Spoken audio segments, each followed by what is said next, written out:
Marami po sa mga gumagamit ng OLA ay ang mga taong may biglaang pangangailangan ng pera.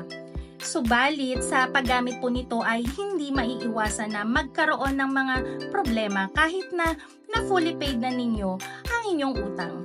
Isa po sa madalas na reklamo ng mga borrowers ay ang patuloy na paniningil ng mga OLA agents kahit na tapos na nilang bayaran ang kanilang utang.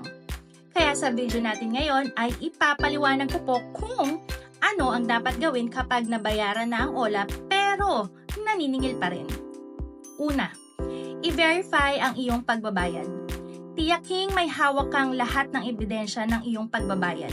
Siguraduhin po na meron kayong resibo o patunay ng transaction, screenshot ng iyong pagbabayad mula sa iyong bank account, GCash o anumang payment platform na inyong ginamit, confirmation email o message mula sa OLA na nagsasaad na natanggap na nila ang iyong bayad.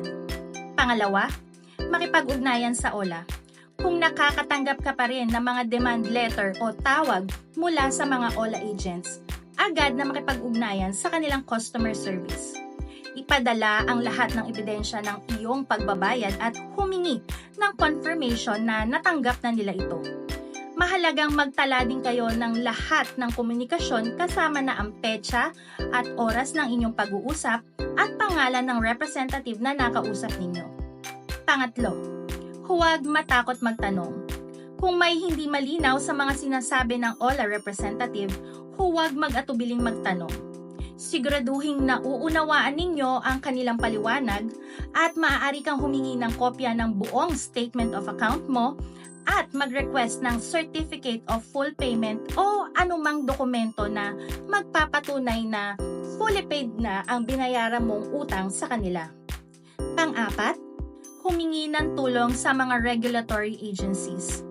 Kung hindi pa rin po natatapos ang issue sa pakikipag-ugnayan mo sa OLA, maaari ka na pong magsampa ng reklamo sa mga tamang ahensya ng gobyerno.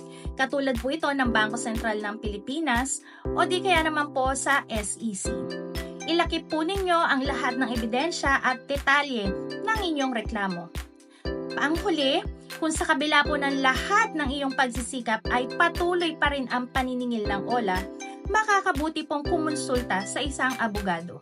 Maaari ka nilang bigyan ng tamang legal na payo at tulungan ka sa pagsasampa ng tamang kaso kung kinakailangan.